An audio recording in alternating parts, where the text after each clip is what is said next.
Hey guys, welcome back to the Snapper Chronicles. Today we're coming back at you with another Ratchet video. Today we have a NAPA Ratchet. It's from NAPA Auto Parts.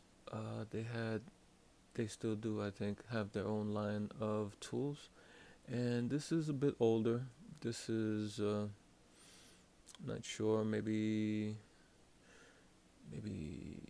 from the early 90s or 80s. And we'll jump into that right now. But before we get into it, if you can give me a like and also subscribe to this channel if you find this content at all interesting or helpful in any way, I would appreciate it. It only takes you a second, so just hit the button right there and subscribe. Okay, so we have this NAPA here, and this is model NB-40, and it's made in USA. And here's the handle. The handle has a nice knurling on it. Really nice knurling. Really deep knurling there. And that's the end. And this is a 3/8 model. You can see that's what it. You see the switch moving there when it's ratcheting, so we know it's some sort of batwing pull in the mechanism. But if you look at this and it looks familiar, especially this here and this switch here and this shape here, then you're right. It's a cousin or brother to this ratchet here, which is the old solid venerable Craftsman Quick Release that started life like in the mid to late 60s. And these are pretty much identical, and they're made by the same company. They're made by Easco, and Easco had their own brand of ratchets, but they also made ratchets for other retailers. And Sears was one with the Craftsman, and Sears had the patent for the quick release, so they made the quick release for Sears exclusively for a while. I guess patents run, I think, like 15 years. So Sears had a 15-year run of the quick release mechanism before other companies could use it. And I guess that's why this NAPA doesn't have a quick release, because it probably fell in that 15 years where Easco was only producing quick release for Sears Craftsman exclusively, and they couldn't do it for their other retailers or their own company. But they did make the ratchet. They made the ratchet without the quick release, and they were able to make it because I'm assuming and I'm pretty sure that Easco held the patent for this style ratchet, so they were able to make this ratchet for their own company under Easco and for other companies under NAPA, but they couldn't do the quick release for their own company or other companies except for Craftsman. And that came to an end. I guess the 15 years or whatever a patent runs, 15-20 years, it expired, and East Coast started making for themselves and other manufacturers quick release also in their ratchets.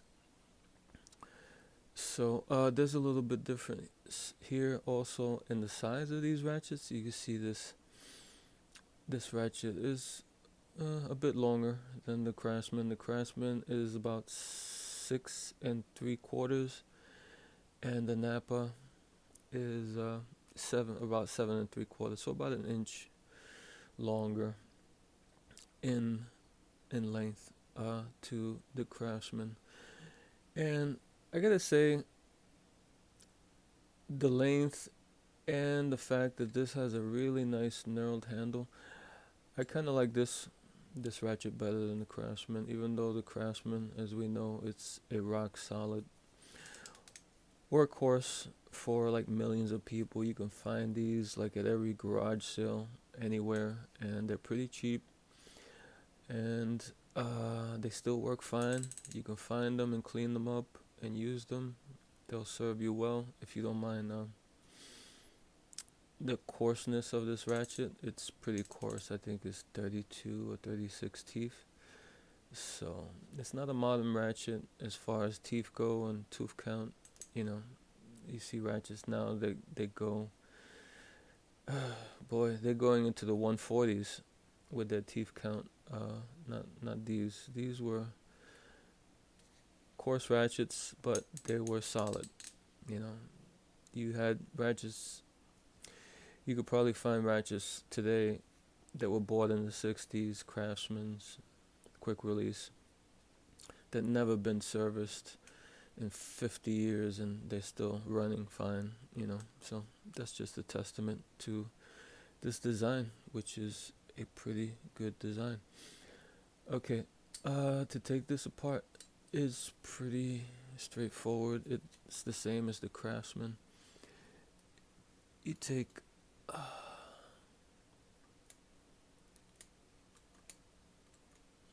brother, I think I should actually, let me grab a set of finer, needle nose to do this.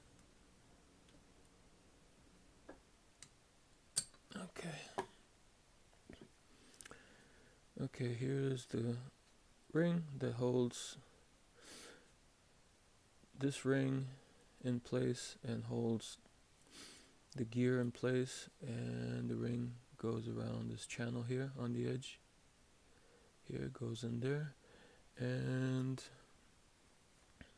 there's the channel also here on the edge of the housing here that holds the gear in place, and here's the plate. Kind of unique to this design, the ring and this style plate. I mean, this is, when you see this, you know it's Easco and Craftsman or the other Eascos such as this that were made in this design. And here's the gear, and small ball detent. It's well centered there, looks good. Like I was saying, you see the teeth, not many, very coarse teeth. Lends itself to being a strong design, but you know, if you like modern stuff, you know, it might be a turn off to some, having something this coarse. I'm pretty sure this is like 32 teeth. I could be wrong, you know. If you can write in the comments if I'm wrong and give me the numbers, either 32 or 36. And this gear has a hole here. Not sure if that's, they used parts that were meant for quick release, and they have the hole there in case they wanted to make this into a quick release, or they can make these into quick release or just non-quick release, and the hole facilitates making a quick release quicker or easier. They can use them for both ratchets, not sure, but it does have a hole here. It's pretty deep. And this side of the gear. Okay, and inside the mechanism here, the housing's pretty good. The broaching is pretty decent. No complaints here. Looks like they did a pretty good job there in doing this. And then we have this part of the mechanism, also the switch that has a ring also. Hopefully this won't take too long. That's not grabbing. see. Alright. Here's a small ring. Small retention ring for the switch. And there's a groove here on the side of the switch. That's where the ring sits. And there's also a groove inside there on the sides all the way around, and the ring also sits in there. And the switch is made of metal. It's not sure what metal it is. Let me see. It is not, I don't think it's steel because it's not sticking to the magnet. So I'm not sure what sort of steel this was, metal this was made of, but it is metal. And here it has the protrusion in the middle that sits inside the indent in the pawl to facilitate the switching back and forth. And the switch is a bit different from the Craftsman also. If you see this switch from Craftsman, this one has like a beam that goes all the way through the switch. Kind of a little bit more stylized than this switch. So side by side there. So they did do a little bit different for the switch to give it, I guess, a little bit more style. Okay, so you just push out from the inside on the pawl. And be careful, there's a ball underneath. And there it goes. Here's the pawl. This is what it looks like. It's 2 teeth. You see 2 teeth here on each side. And it looks pretty well done. Well machined. I mean, you see in here, it's rounded, well rounded, looks pretty good. Some marks for the ball detent where it rides on the pawl. It's the back of the pawl.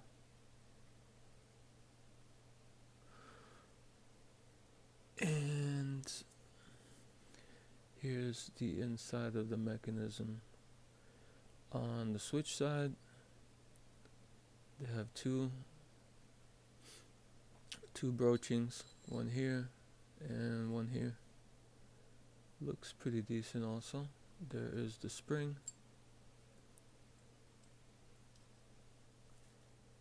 for the ball detent.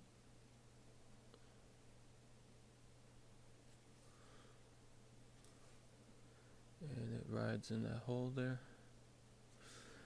And to get this back together, just take your spring, put it back in the hole like that. And here's the ball. It's kind of small, and we try to get that on the spring like so. And then kind of carefully put the pawl, slide it on top of the ball without knocking it over.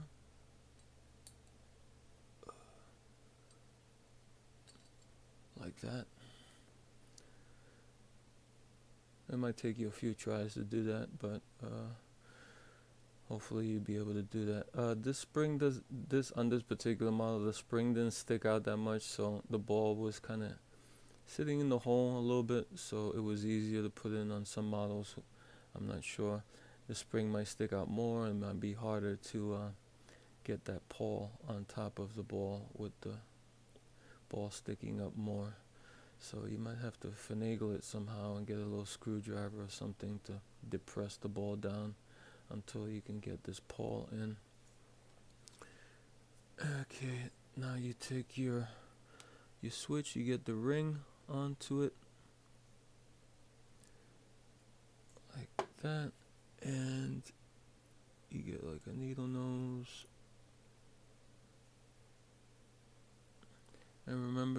put that protrusion in line with the switch. Did that work?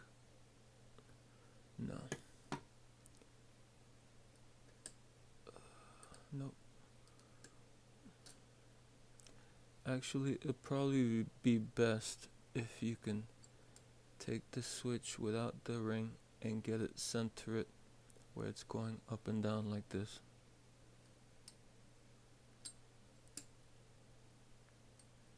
And balance it like that so that the indent is going up and down also.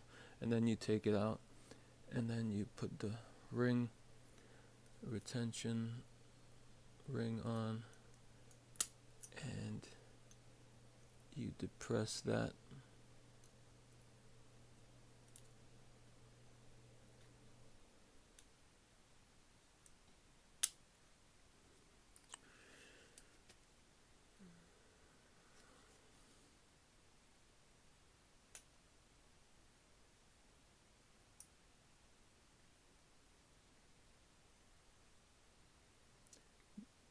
Press that around the switch like that, and then you stick it in.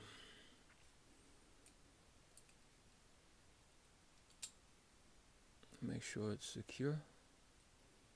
Yeah, it's secure. Now you take your gear, you drop that in. This is what it looks like when it's ratcheting. You see the engagement there. And that's the lockup. Actually, I think that spring with the ball needs to be stretched a bit because it's kind of weak. This ratcheting. I think it should be a little bit more crisper.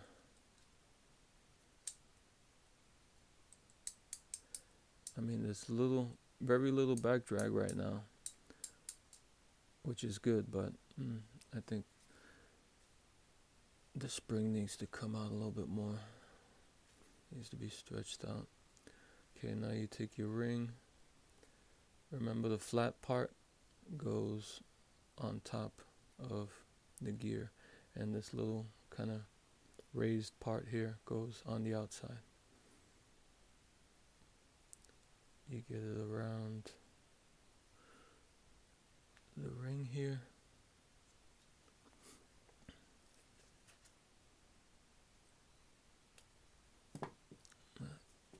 Might need this. This one is bigger, this needle nose, but it grabs a lot better. Okay.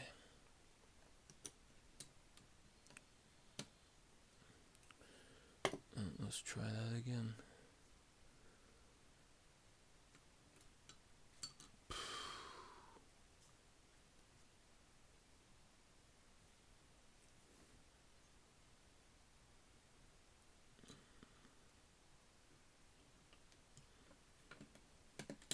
Okay.